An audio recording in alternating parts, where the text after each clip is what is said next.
Bapak Gembala yang mempercayakan firman Tuhan pagi hari ini kepada saya.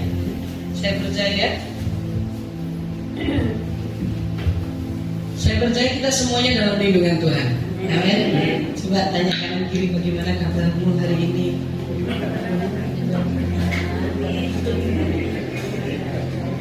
Bagaimana kabarnya saudara?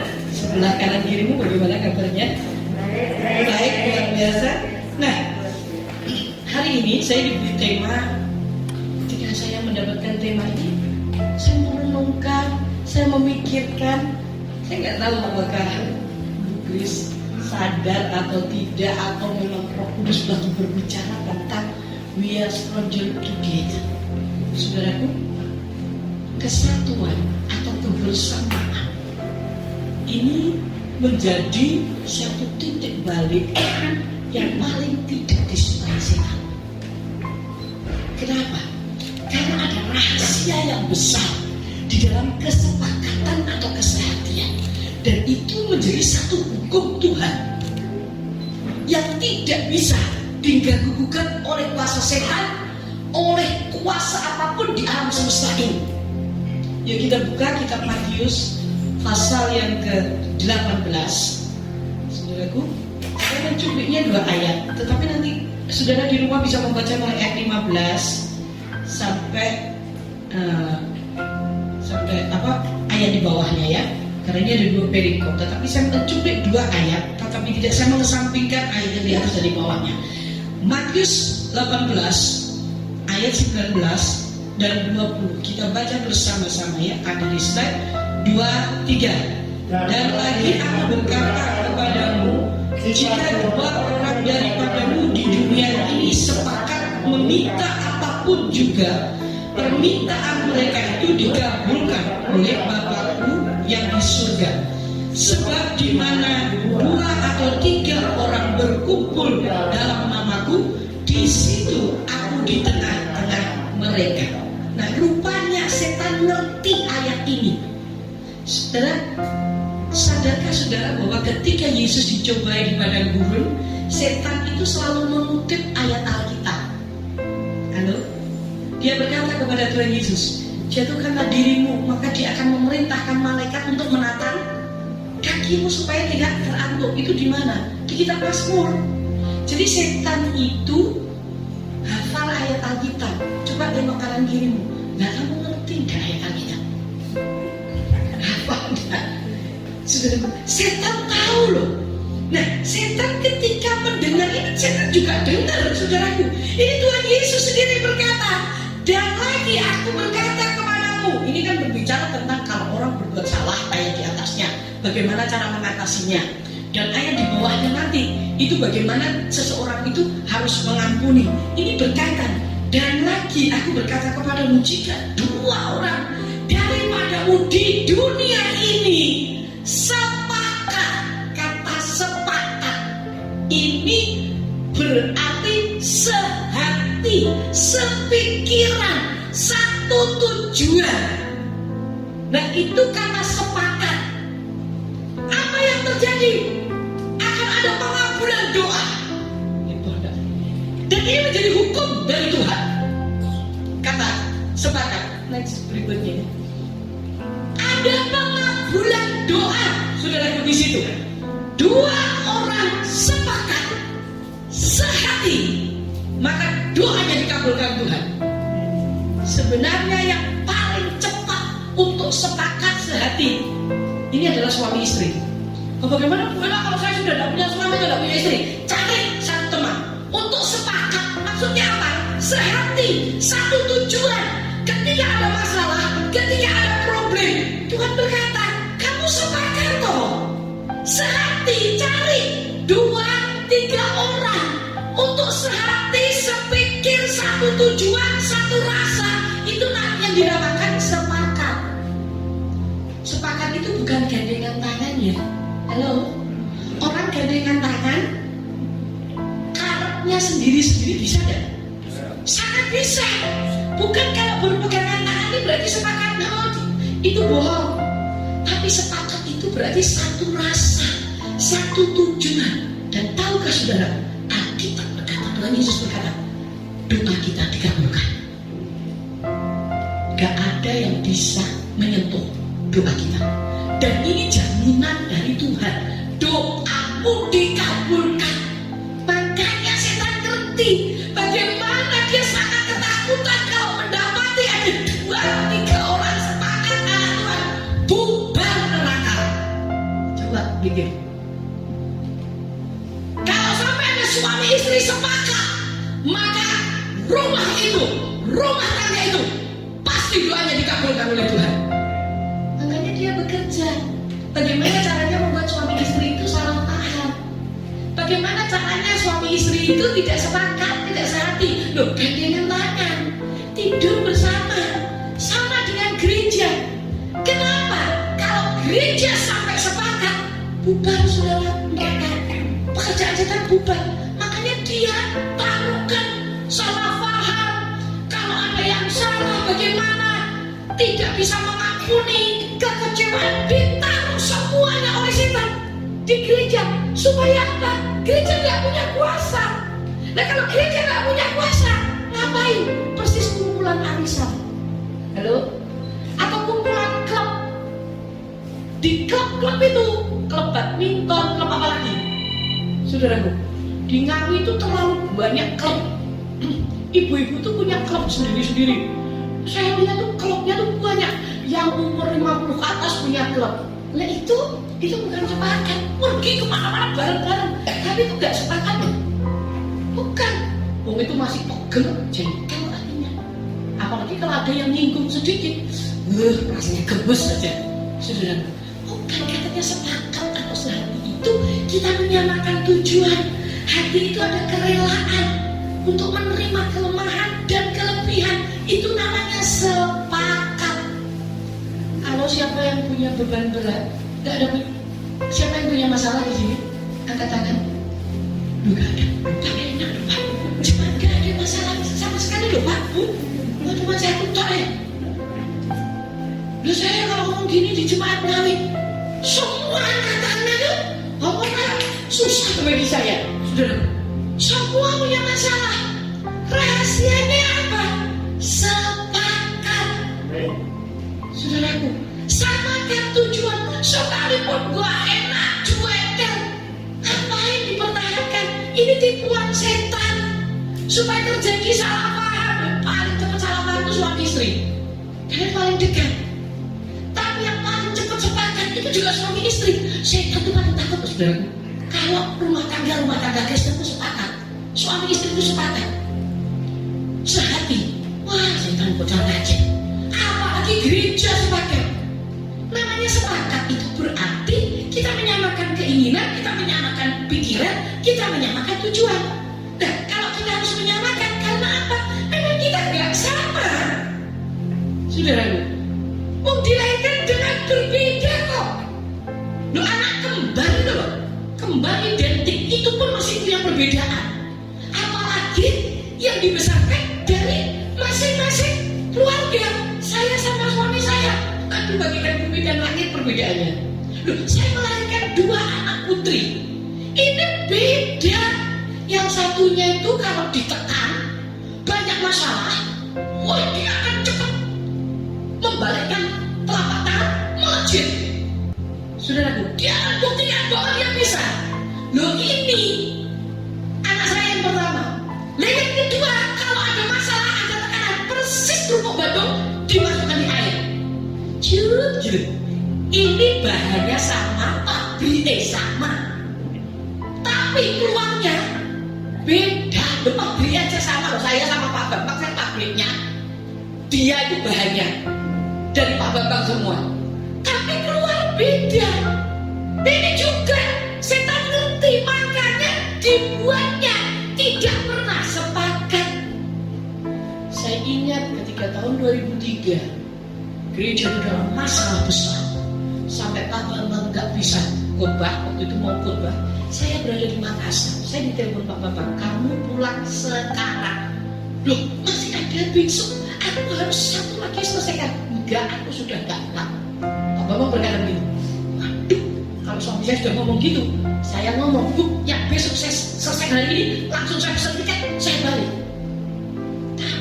saya tahu ketika saya pulang, saya diceritani jemaat bagaimana seluruh jemaat itu sepakat ketika ada tekanan, ada sesuatu yang benar-benar tidak bisa diatasi, sampai suami saya nggak bisa khotbah, dia undang bapak-bapak itu untuk naik di mimbar diajak berdoa.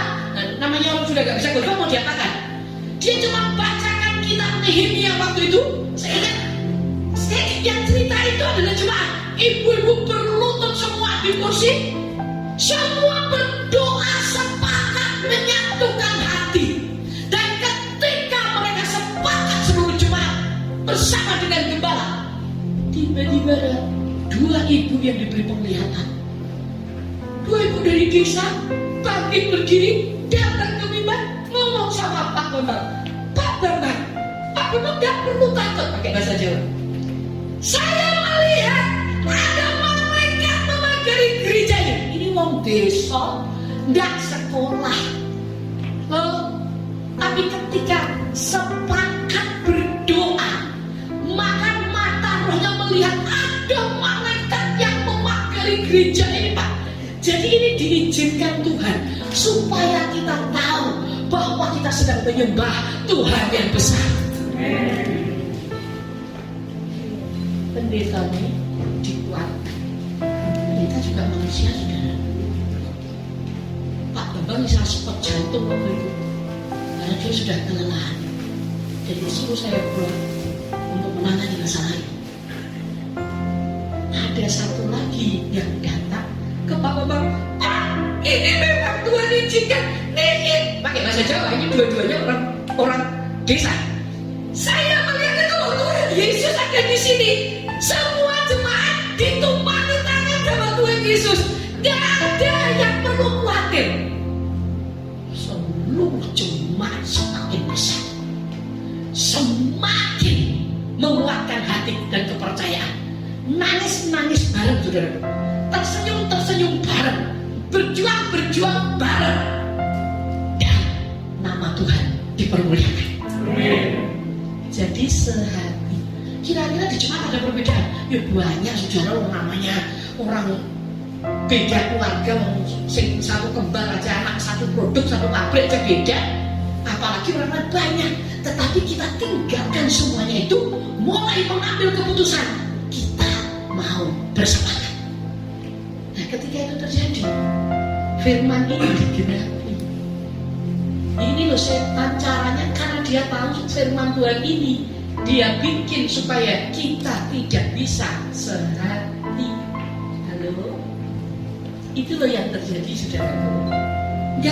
Jangan sehati. Terus toh, kamu boleh melayani, kamu boleh berdoa, kamu boleh puasa, kamu boleh melakukan apa saja, tapi jangan sampai kamu sehati. Itu tipuan setan.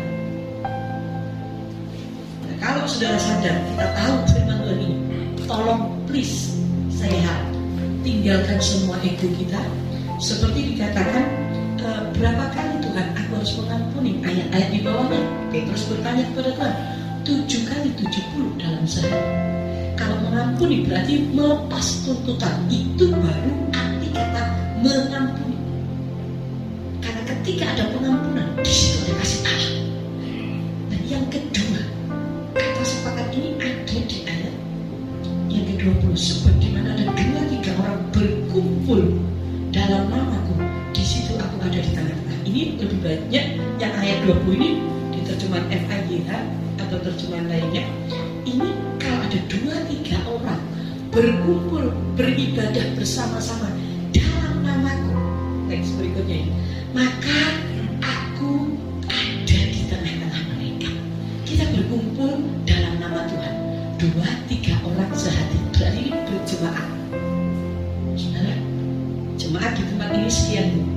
Kalau saudara menyatukan hati, ada sesuatu yang besar yang akan terjadi. Ada banyak orang dimenangkan, ada banyak orang akan dipulihkan, ada keluarga-keluarga yang dipulihkan, ekonomimu dipulihkan. Ini dikatakan di sini, 2-3 orang berkumpul dalam nama Tuhan. Ini orang yang percaya Yesus, milik Tuhan. Dalam nama Tuhan ada perkenanan. Tuhan hadir. Saya kasih tahu kalau Tuhan hadir, saudara. Kalau Yesus hadir, itu pasti beserta dengan seluruh kuasanya, seluruh kekuatannya. Saudara, itu Tuhan hadir. Ketika Tuhan hadir, pasti ada mujizat, pasti ada pemulihan, pasti ada kesembuhan, pasti ada pertolongan, pasti ada berkat, pasti ada jalan keluar, pasti ada kesehatan, pasti ada kekuatan. Kalau Tuhan hadir, tadi saya mengajak, mari kita sepakatkan diri supaya Tuhan hadir. Kalau Tuhan hadir, gak perlu kita ngomong laporan khusus kepada Tuhan, ini persoalanku, ini Tuhan, aku gini. Kalau Tuhan hadir, semuanya dijawab Tuhan.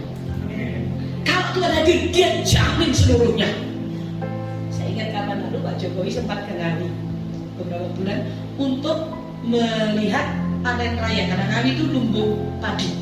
Ada jemaat yang memang petani, dan dia itu cuma kerja untuk panen saja, ya.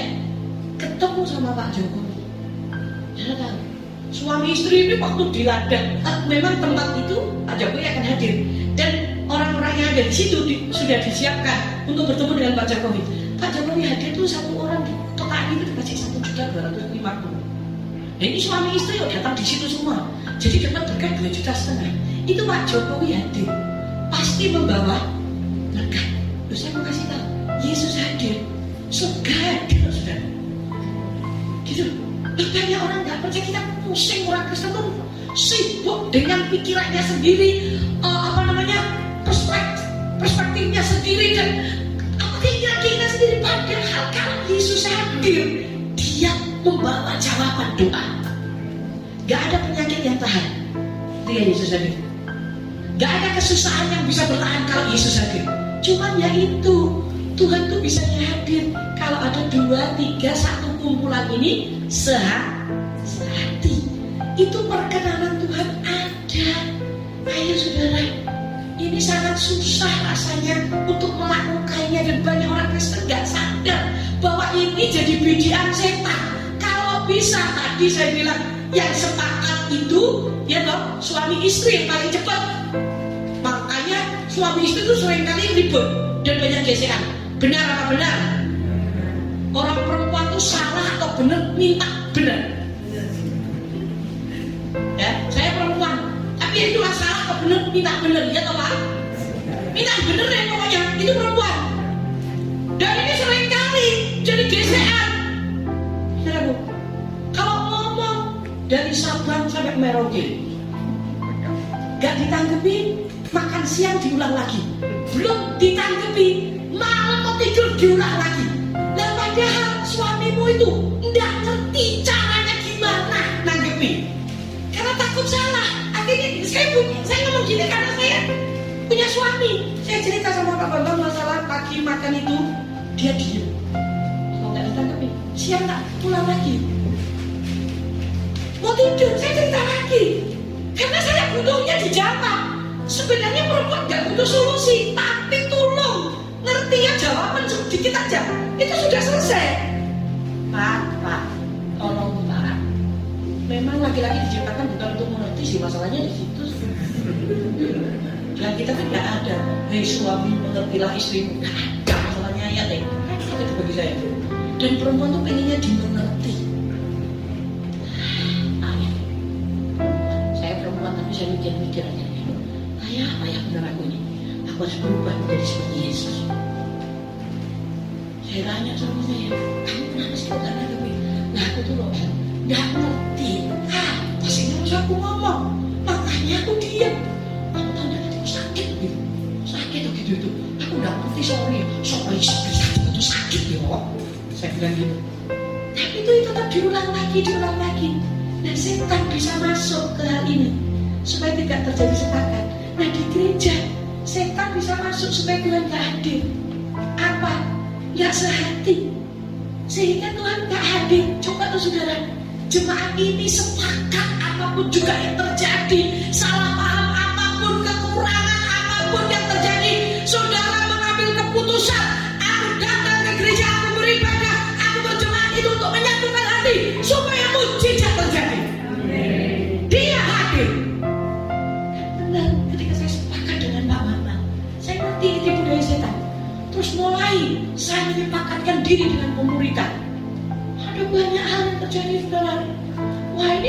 begini, ini kurang begini. Oh ya wis, saya dengar saja. Ya wis, kalau gitu kita cari solusinya gimana? Kita ngobrol. Karena apa? Saya tahu kalau sepakat di gereja, setan harus nyingkir, kuasa kegelapan harus nyingkir, perbudakan harus nyingkir, penyakit harus nyingkir, semua yang dari setan harus nyingkir, karena ada Tuhan yang hadir di situ. Kalau Tuhan hadir, jawaban pasti terjadi. Coba sekarang firman Tuhan ini sudah bikin akan bukan. Apakah selama ini setan melancarkan tipuannya kepada kita? Banyak gereja yang tertipu antara gembala suami istri. Kalau ini nggak mempan, dia akan bekerja dengan aktivis.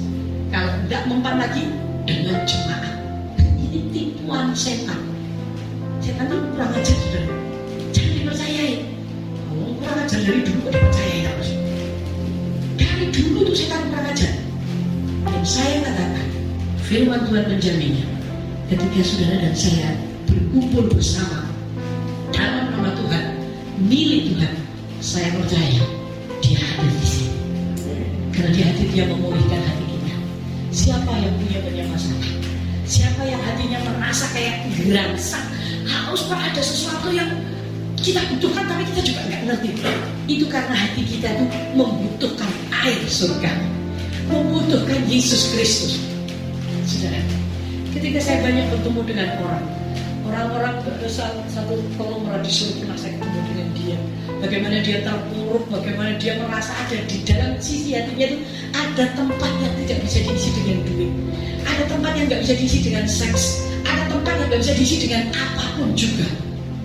Dia bingung, dia punya duit, jam Rolex-nya 7, Mercy-nya 3, tak pikir-pikir, ya ampun ini kan istrinya cantik sekali, saudara.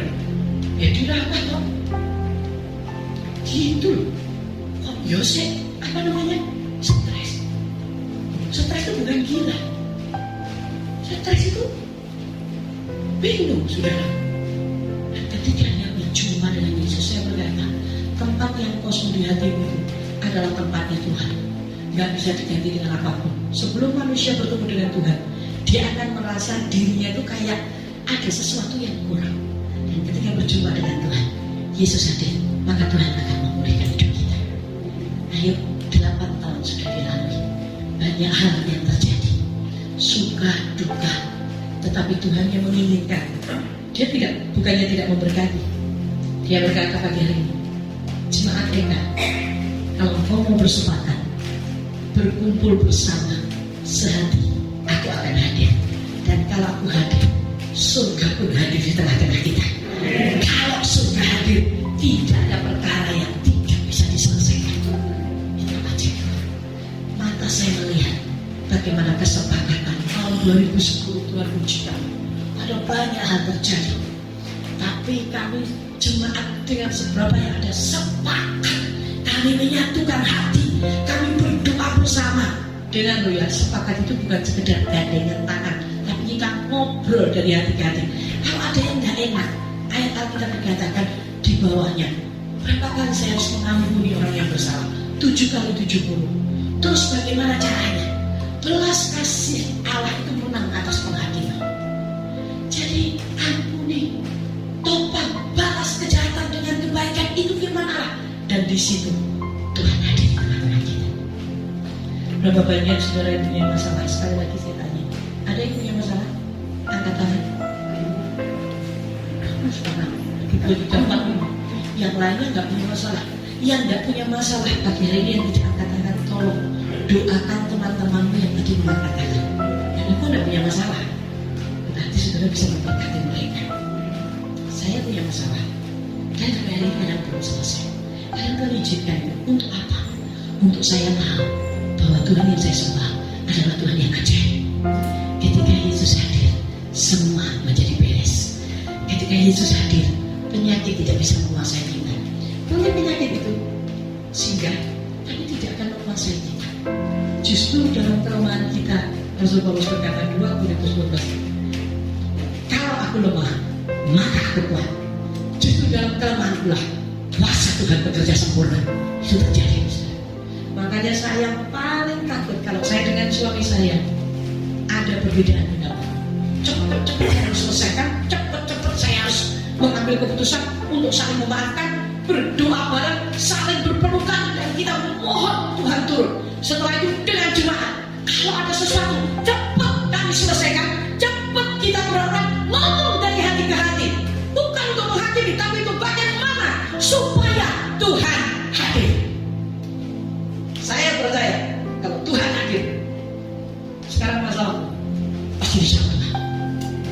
Kelemahanmu diambil oleh Tuhan, penyakitmu disembuhkan oleh Tuhan, kesusahanmu diganti sukacita, pengharapanmu yang hopeless akan diberikan pengharapan baru. Karena Tuhan sudah berkata, pengharapan itu sudah dilakukan di belakang tabir. Saut yang kuat itu adalah pengharapan, dan Yesuslah yang membuka tabir itu, dan Dia adalah jaminan hidup ini. Mari kita berdiri bersama-sama.